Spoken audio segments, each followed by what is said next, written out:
Welcome to day 7 of following Alex Hormozi's advice until I reach now $100.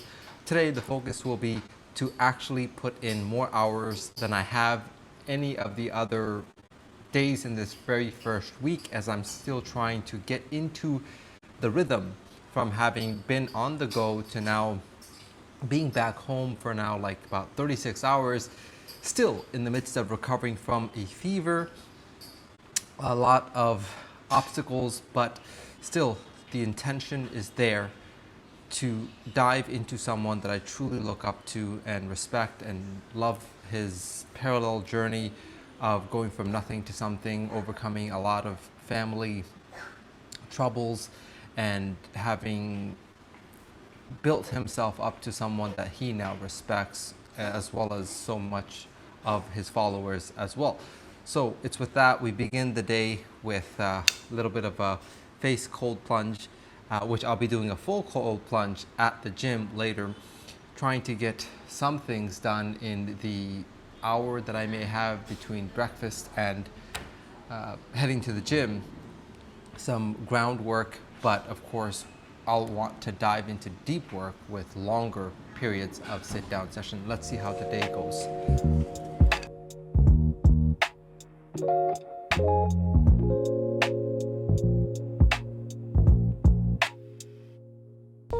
Car ride interview as we're heading to the gym.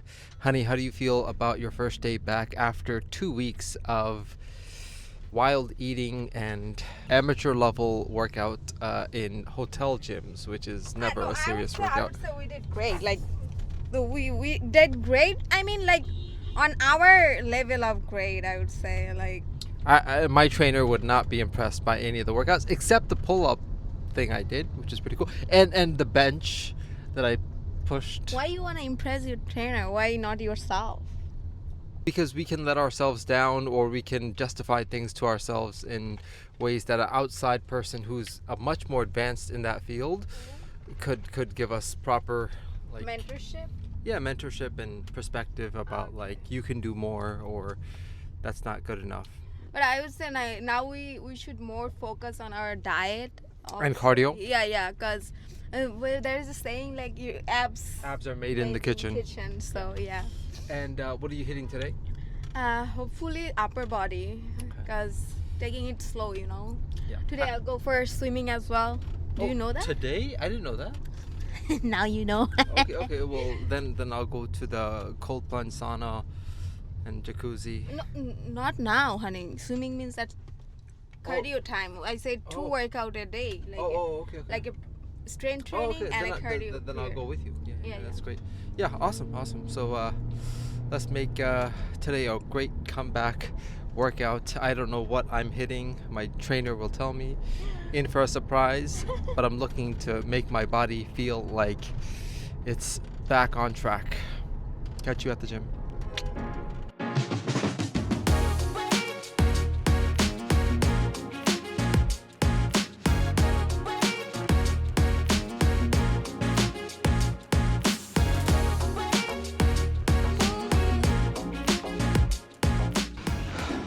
Alex describes a good day as a day in which he works hard, works out hard, and eats with people he cherishes. And that's what I'm trying to focus my days around, is those 3 essential elements, and try to cut out as much of the others so that I can be proud of each exhaustive, productive, progressive day. When I rest my head in the pillow, it's a rest well deserved.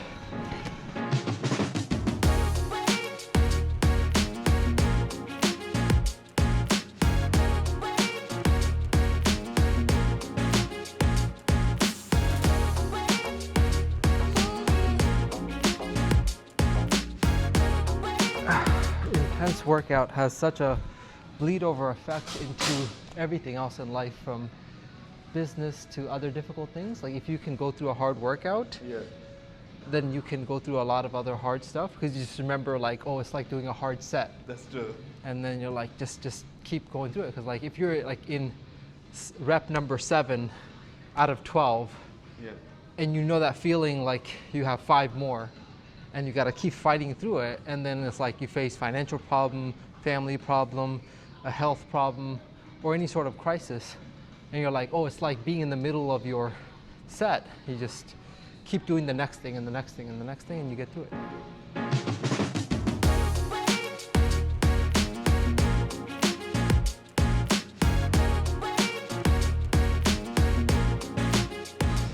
Almost done with the very first workout after a 2-week hiatus, and I say that respectfully, even though me and my wife stepped foot into the hotel gyms, which is not a workout that I'm proud of, but something.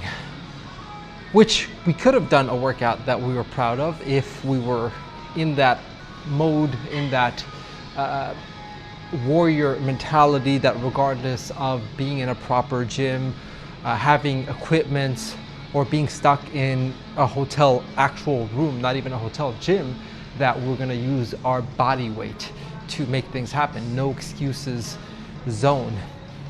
And that, I think, is the kind of principles that Alex follows, is regardless of the situation, he is true to his identity, as opposed to someone who thinks, okay, I should work out, and then does some sort of half-ass version of it like I did, versus like, I am a warrior, so regardless of the situation, I'll make it happen, and that I must, whether it's a warrior in business, a warrior in the gym, or without a gym, a warrior in life.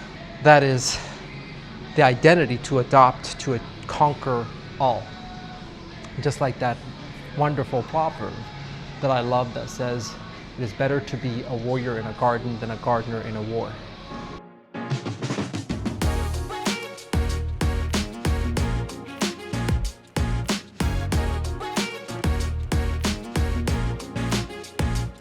So heading back home from our very first workout, back from what was supposed to be a vacation but felt more like time away from the things that really feel good, like cold plunge after an intense back workout. What did you hit today?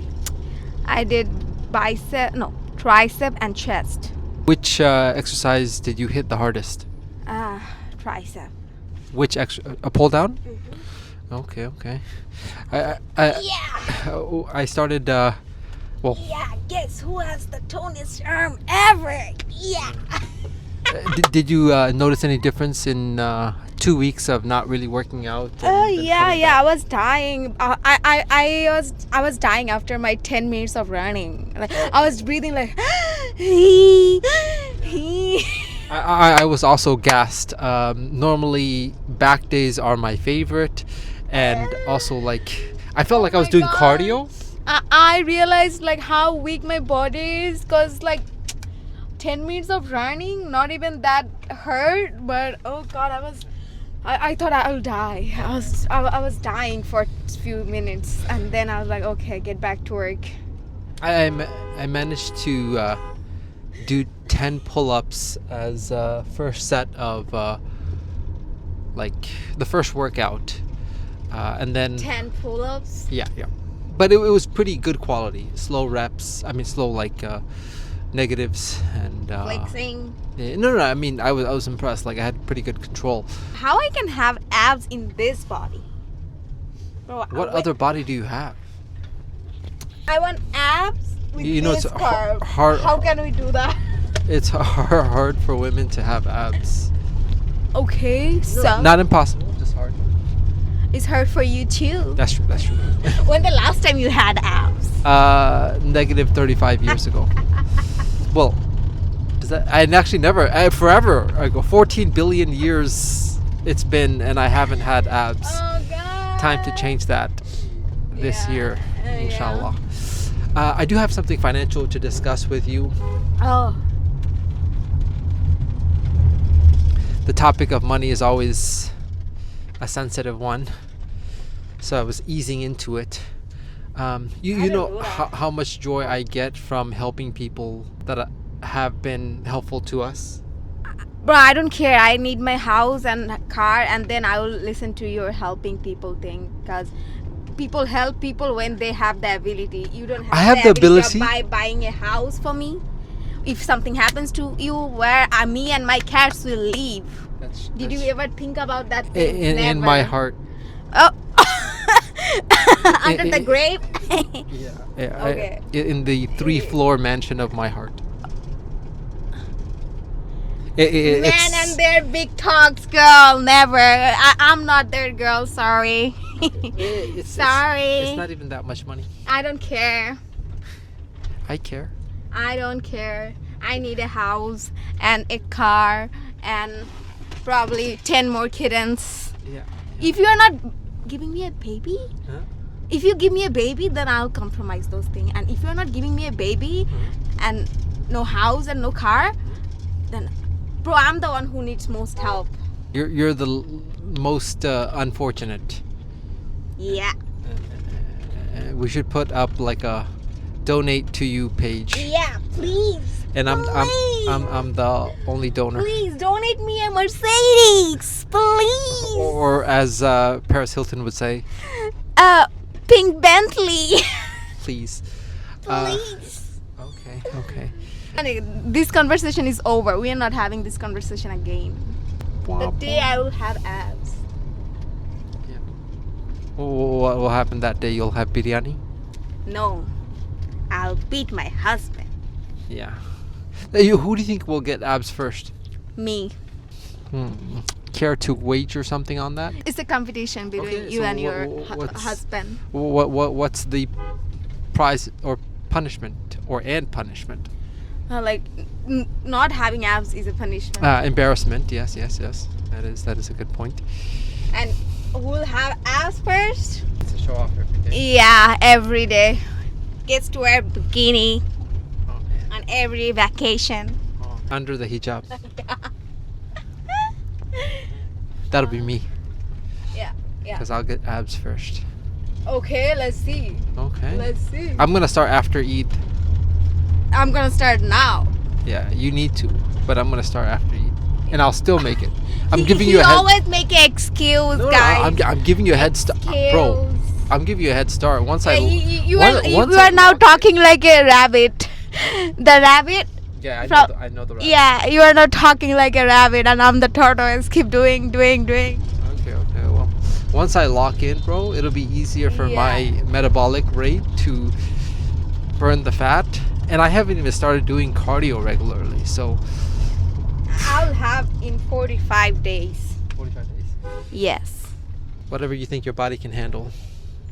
Whatever I will teach her. Mm-hmm. Yeah. Okay, we got a challenge. Yeah. Let's see the Yeah. progress of that. For now, we feast. I need a Y- car y- to drive. To drive or Yeah. have a driver? No, I need a car to drive. My driving skills are dying. What kind of car would you want to drive? Sedan is okay for me. Sedan? Like a Toyota sedan? No, like a Honda. Oh, okay. What is Civic. that, like $16,000 or something? Civic is, yeah. Wait, like- do you just want a car or do you want like a fancy car? I want my Mercedes. Okay. And like for driving, I want another In car. Bangladesh? Yeah.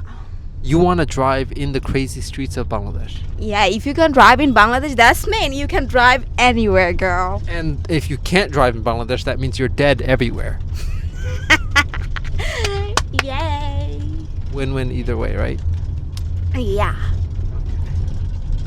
Girls. What doesn't get measured doesn't get managed, and it's with that philosophy that I'll be tracking how long that I actually am at my desk or in front of my laptop, whether it be sitting, whether it be standing, thanks to this stand-up desk, or walking on my under the desk treadmill. I want to pause this every time I leave my workstation, and at the end of the day, I can report as well as view for myself how long I actually devoted to my craft, because the magic I'm looking for is on the other side of the tremendous work that I am not doing. And it starts with A, realizing and being aware of that, and B, bringing that to our awareness through tracking, as I'm about to do. Alex has a similar method where he says to time block every 15 minutes and write out what exactly you've done every 15 minutes throughout your entire day so you can see where you're leaking time. In a similar way, I want to track how long I actually devote to my progress. And this starts now.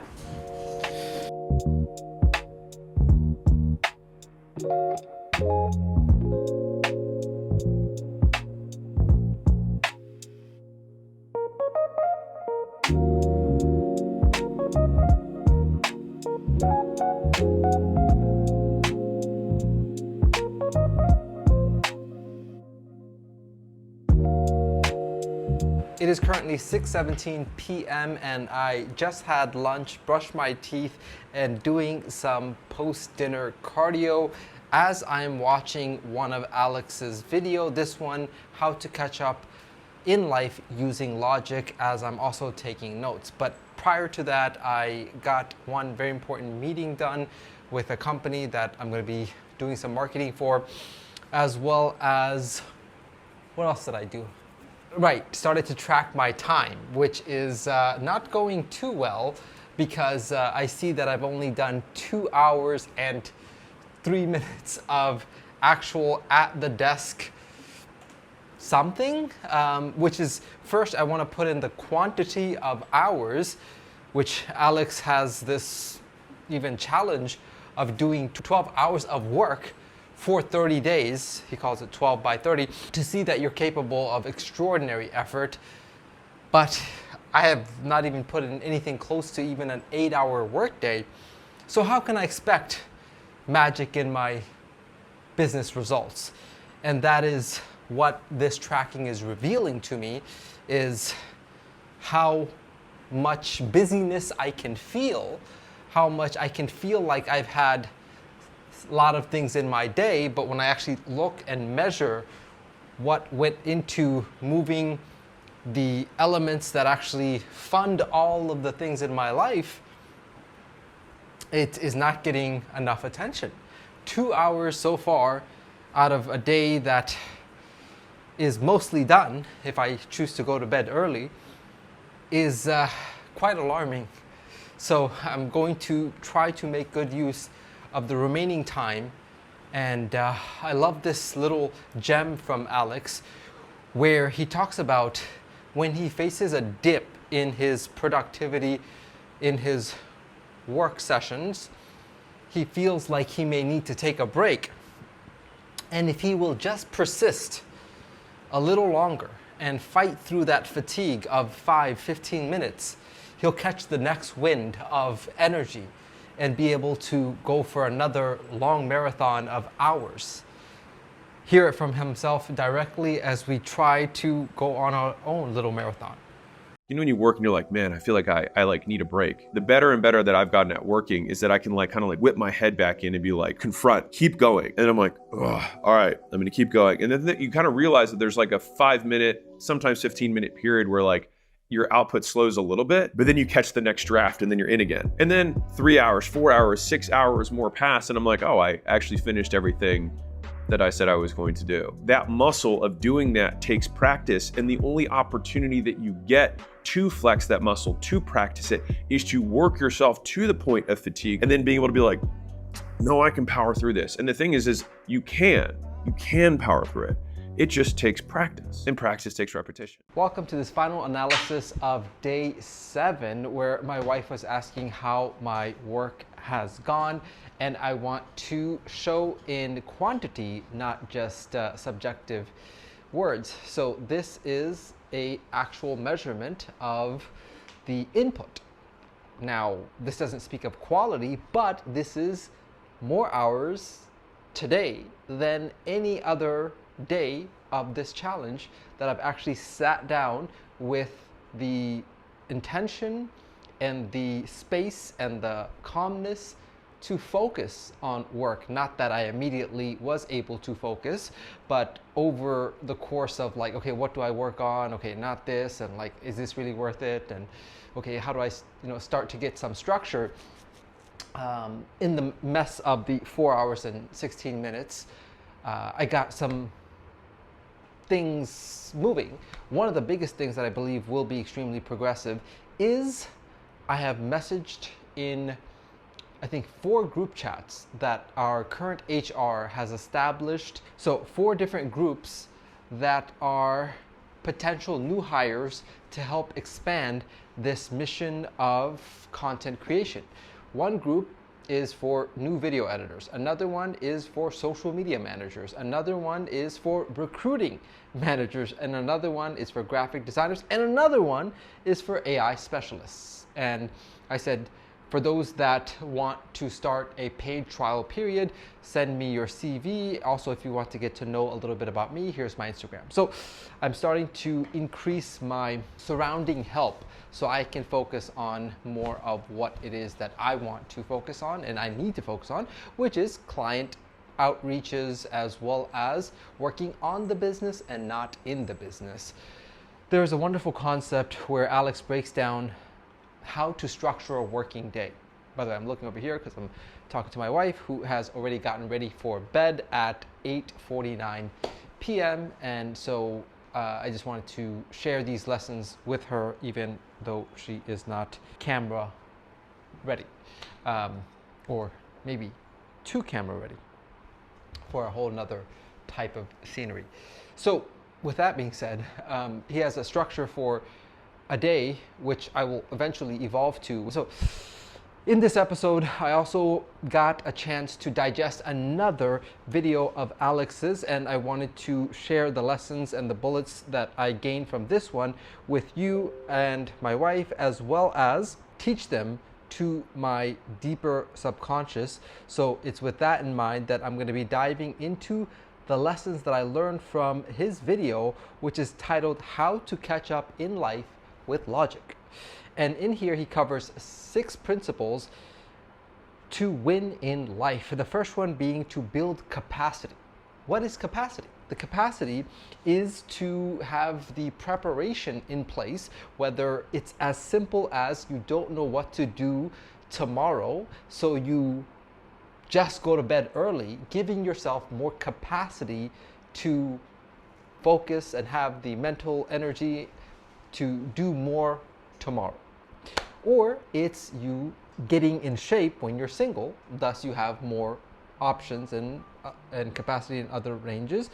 Or you save up money even though you don't know where to invest it, thus you have more capacity. He also mentions this very interesting Princeton grad school study that was done on supposedly good Samaritans who were studying to become priests.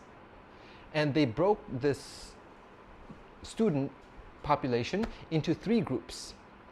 They were all told to write an essay about their intentions of being a good Samaritan or what it means to be a good Samaritan, and they were supposed to deliver that speech to some people, but at a different location on the university. And in order to get to that different location, they had to pass through a narrow hallway. And in this narrow hallway was strategically placed someone who had fallen over, maybe with scattered pieces of paper and whatever, and they were testing who would stop to help. Now, these 3 groups were separated by one key distinct difference, which is how much time they had on their hands. Let's say they had to deliver their speech at 2 p.m. One had like not enough time. They were like 10 minutes late trying to get there because they told them like, oh, you're supposed to be there at that time. So they were feeling like, in a rush. Another was exactly going on time. And then another one was like 10 minutes early. What they found was that the correlation between what they wrote of their intentions to be a good Samaritan and if they actually did stop to help that person who was kind of on the ground and needing help, there was absolutely no correlation between what they wrote and what they actually did. What was a actual correlation, can you guess? What was the factor that determined whether or not they stopped to help? What? If they had time, if they had capacity. So meaning that if you are a good person, but you're hungry, but you're starving in some way, you may not have the capacity to do if you had more time on your hands or food in your belly or money in your pocket. Not that everyone is like that. Some people who were in a rush might have still stopped, but the vast majority of people were limited on their capacity. And so much so that the people who were like early, meaning that they had most amount of time, stopped to help 6 times more than the people that were running late. Why? Because they had more time. You imagine you're 30 minutes early, and you see someone on the street who needs help, versus you're running late and you see someone who needs help. In which path are you gonna stop to help or do something?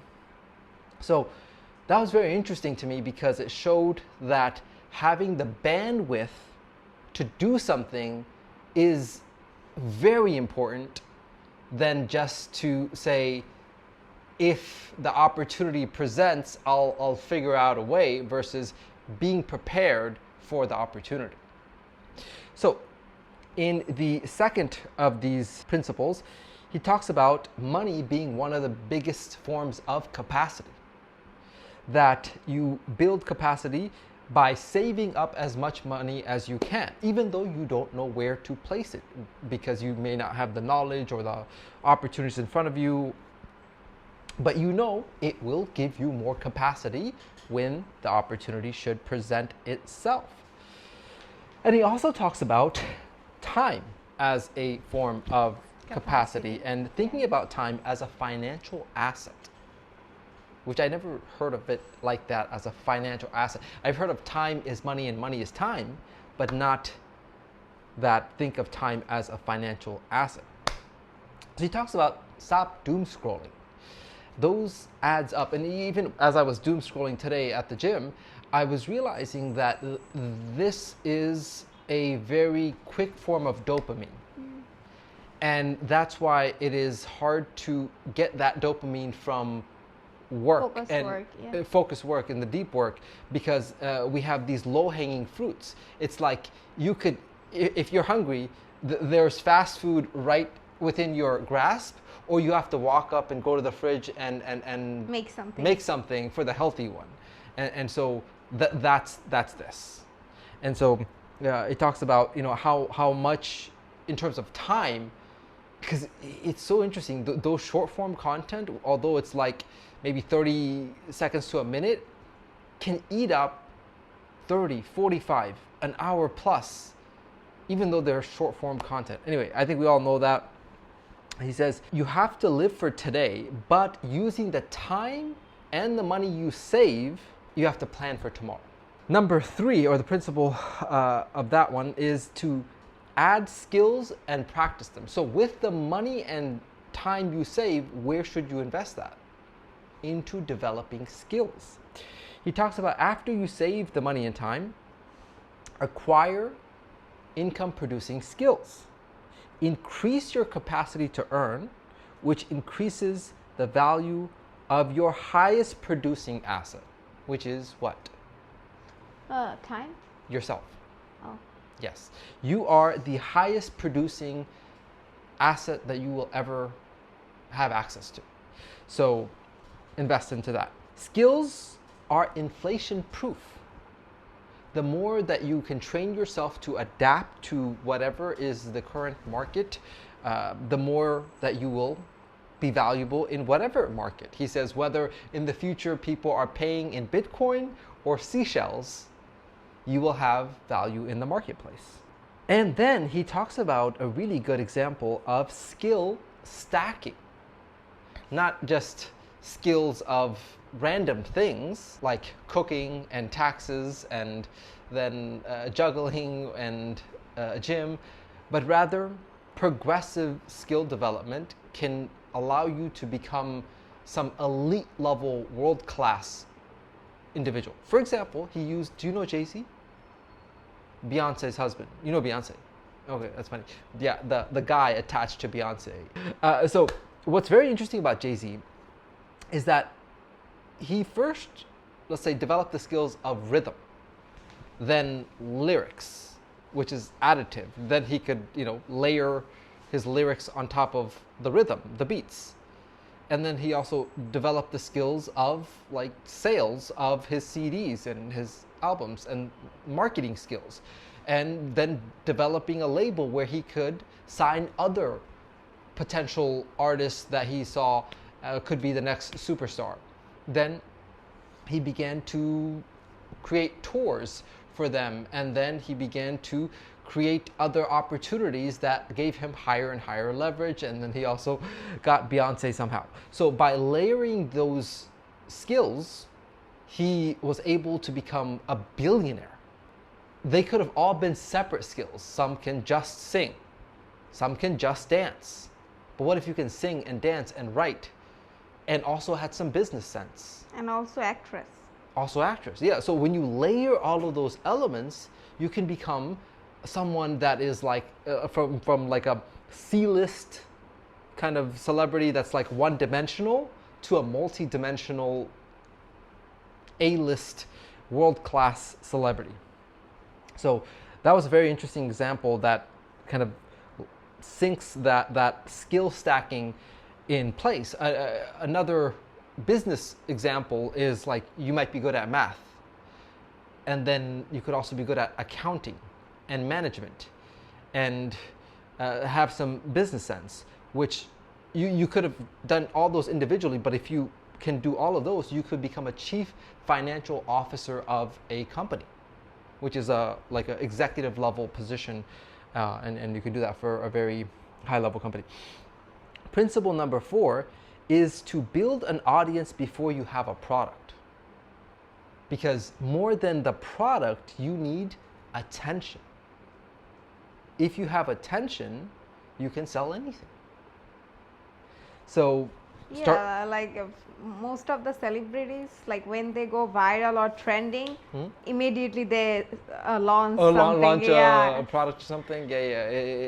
It's like, especially when there's like a very memeable or like a happening incident, people brand that, and then if you're a fan of that celebrity or that something that you're in the know, then you'd want to be a part of that trend and connect with other fans that also know what that statement or that particular product is themed around, and there might be a limited supply of it or whatnot. And so so build attention. How to build an audience even when you don't have any proof. You might say, I don't have any major skills. I don't have anything exciting happening in my life. What can I build an audience around? Which I think we have more of an interesting life with 4 cats now in the house. 2 of them were at your parents' place and now back. So on top of that, I think we have a lot going on. But for people that have nothing, but at the same time, I feel like our lives could be even more exotic. So how can we build an audience right now? It is by doing the work and documenting the process, like we're doing right now. Because in the documentation, people will see astronomical volume or astronomical proof that we can deliver, that we are who we say we are. Principle number 5.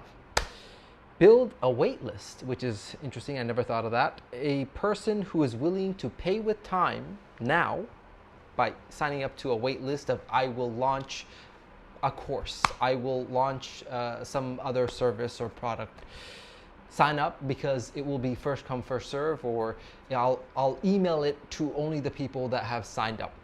Those people who've invested their time are a lot more willing to invest their money and pay for that, because they've already done a micro commitment in a free way, but again, taken an action, and then they're more likely to take another bigger action because of already having a foot in the door. Number 6, Build a network. If you want to be successful, spend time with people who are already doing it.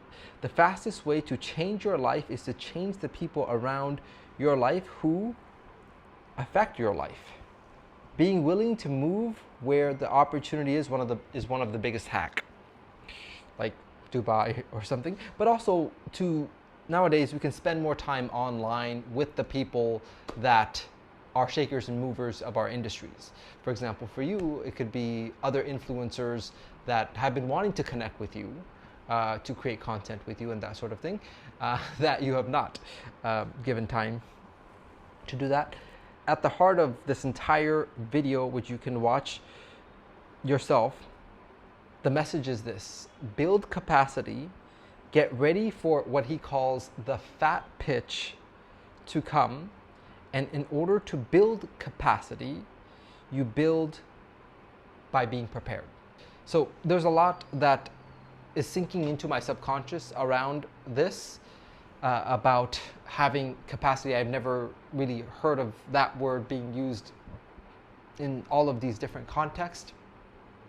I think as I go through more and more of his lessons and his ideologies, they're going to start simmering in my head, and they're going to fuse into actions that apply into my day-to-day. But I'm grateful to be digesting more of his content on a regular basis. And today's the first day that I feel like I've done something.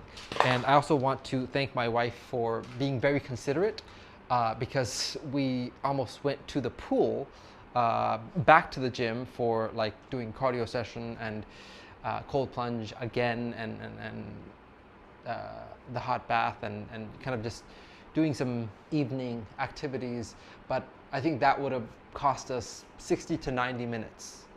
And it's because of that, because of her understanding that I need to focus on this area for our future. You did some workout at home, and I just continued to work at my desk, which I really enjoyed.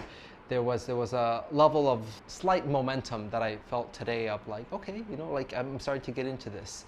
So I hope that I can scale this number up, first quantity and then quality.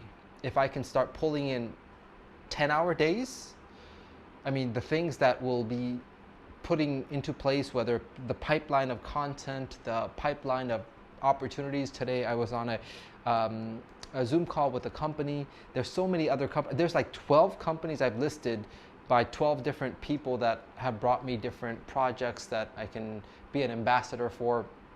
I have to evaluate, see which one makes sense for myself and my community. And of course, then also dive deeper into social media stuff, and learning every day and developing myself, and sharpening the axe. And that's what this whole challenge is for, is not to just keep doing what I've been doing for the past several years, but to take time to develop myself so I can be better at what I do.